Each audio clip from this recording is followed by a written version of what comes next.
Shalom, Assalamualaikum, Om Swastiastu, Namo Buddhaya, Salam Kebajikan. Kali ini kita akan membahas bagaimana manajemen cedera kepala apabila Anda menemukan kasus tersebut di sekitar Anda. Seseorang harus segera dibawa ke rumah sakit setelah mengalami cedera kepala.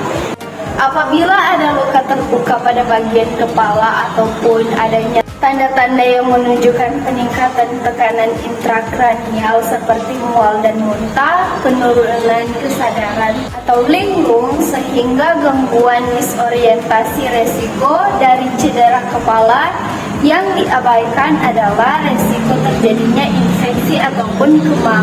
Kemudian gangguan dari diskusi saraf yang dapat bersifat menetap seperti misalnya sakit kepala, gangguan gerak,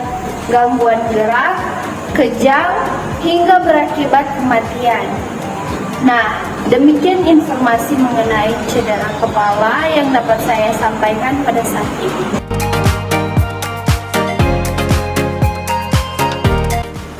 Pengertian trauma kepala adalah kelainan pada struktur kepala akibat trauma fisik atau benturan yang dapat menimbulkan gangguan fungsi otak.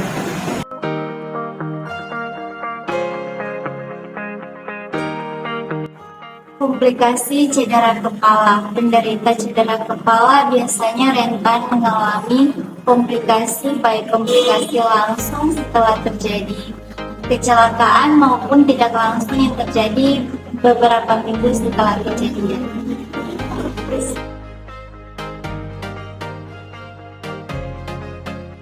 Beberapa komplikasi yang dapat terjadi yaitu yang pertama cedera otak, yang kedua gangguan kesadaran, yang ketiga infeksi otak.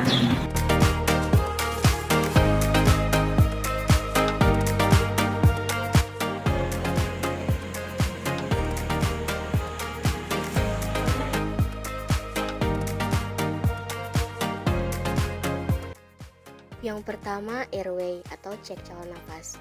Lakukan dengan teknik lihat, dengar, rasakan selama 5-10 detik. Waspadai masalah yang muncul seperti sumbatan jalan nafas. Yang kedua, breathing atau cek pernafasan. Hitung frekuensi nafas, lihat pergerakan dada, berikan bantuan resusitasi jika perlu. Yang ketiga, circulation atau cek sirkulasi nadi. Identifikasi tingkat kesadaran, warna kulit, dan frekuensi nadi. Yang keempat, disability atau cek kesadaran. Periksa skala GCS. Untuk memeriksa skala GCS, hanya untuk orang yang terlatih. Dan refleks cahaya pada pupil.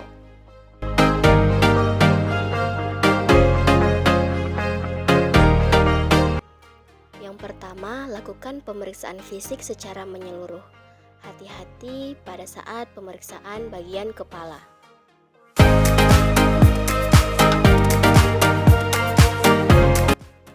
Yang kedua, periksa apakah ada perdarahan dan fraktur atau patah tulang. Yang ketiga, tekan daerah perdarahan dengan kain bersih. Jangan lepaskan sampai perdarahan berhenti. Keempat, waspadai jika terdapat fraktur atau cedera spinal atau cedera pada saraf tulang belakang. Yang kelima, jangan memberikan makanan dan minuman. Keenam, pindahkan korban dengan posisi sejajar, perhatikan penuh daerah kepala. Dan yang terakhir, hubungi tenaga medis segera untuk penanganan yang lebih lanjut.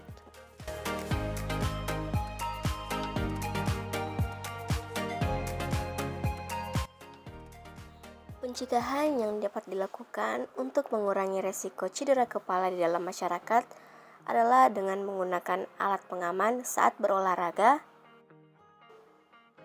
selalu menggunakan alat keselamatan seperti helm atau pelindung kepala apabila bekerja di lingkungan yang beresiko menimbulkan cedera kepala.